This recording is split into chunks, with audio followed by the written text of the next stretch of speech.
I want to welcome you to this video presentation of clear biblical concepts. Today we're going to be talking about 1 Corinthians chapter 11, verses 2 through 16, with special attention on verse 3.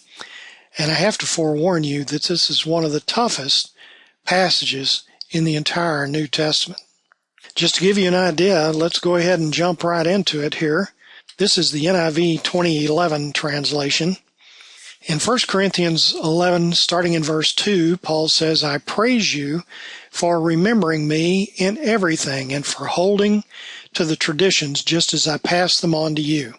But I want you to realize that the head of every man is Christ, and the head of the woman is man, and the head of Christ is God. Every man who prays or prophesies with his head covered dishonors his head. Well, we're going to stop right there in reading, but you can already see we're in deep water. Just by glancing at your screen and looking at the highlighted words, you can see that the word head occurs everywhere. Well, the Greek word that we're going to spend a lot of time with in the next few minutes is the word KEPHALE, and I'll write that out for you, but the Greek word underlies all the yellow highlighted instances of the word head here in the NIV translation. The NIV translators added the word head in 4 other locations, and I've shaded those in blue. They did so for clarity so that the text could be better understood. All right, with that in mind, let's jump back to our other screen and let's consider this Greek word. The word KEPHALE looks like this in Greek.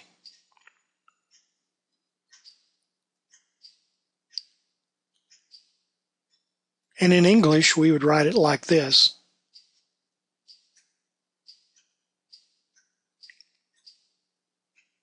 It's a long E. That's called transliteration. And what you do in transliteration is go from one alphabet, the Greek alphabet, to another, the English alphabet. Now, we've already learned from looking at the NIV that head is one of the most common translations of KEPHALE. A second is source. A third is preeminent.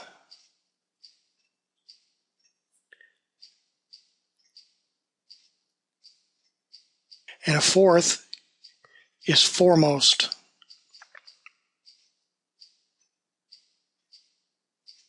Now, just to make sure we're on the same page, these essentially mean to stand out.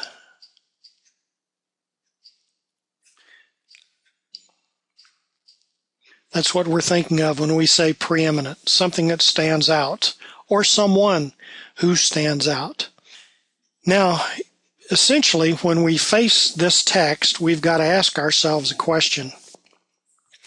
If we're looking at the English text, we're wondering what that word head means in English. And unfortunately, our minds go to the wrong place. We tend to think in terms of this very first meaning, this one right here, which is head in terms of authority. The other meaning that gets into the act here in the English text is head meaning a part of the body. Now, certainly that latter, the head is the part of the body, is a part of the meaning of this verse. But the one that doesn't apply to this verse is head when we mean it in the sense boss. And unfortunately, this is where our minds tend to go because of our own cultural situation. When we talk about the CEO of a company, we say he's the head of a company. If we're talking about a college department that has a leader who's a man or a woman, we say the head of the department. And so our minds naturally gravitate to this particular meaning of the Greek word. But you see, our problem is we're dealing with people who lived in the 1st century in Corinth.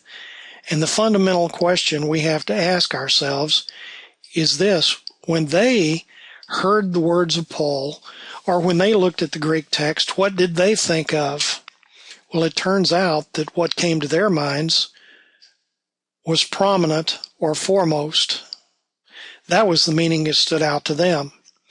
Now, I'll have more to say about that, but before I do, I want to teach you one other thing that comes from this research concerning first century Corinth and the Roman Empire. Far more than our culture, these cultures of the first century were very preoccupied with shame and its opposite, honor.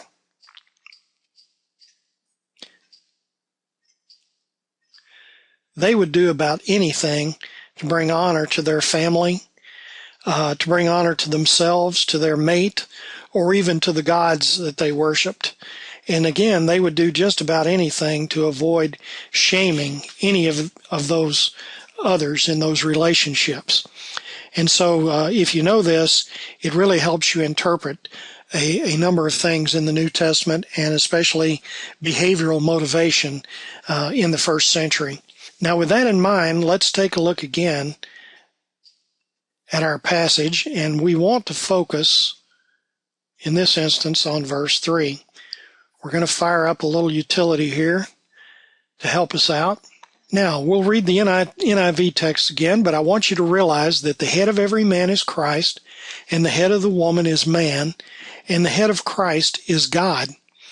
Now, that is a very traditional translation, but unfortunately it leads us folks in our time off in the wrong direction. To get a better direction, we need to consider the research done by a group of people in the 1990s and reported for us by Anthony Thistleton. Now, here's how Thistleton translates verse 3. However, I want you to understand that while Christ is preeminent for man, man is foremost in relation to woman, and God is preeminent in relation to Christ. Now, let's unpack this a bit. What does this mean? It means that whenever the man thinks of how he's acting in society, he's very careful to behave in such a way as to bring honor to his head, which in our case is Jesus.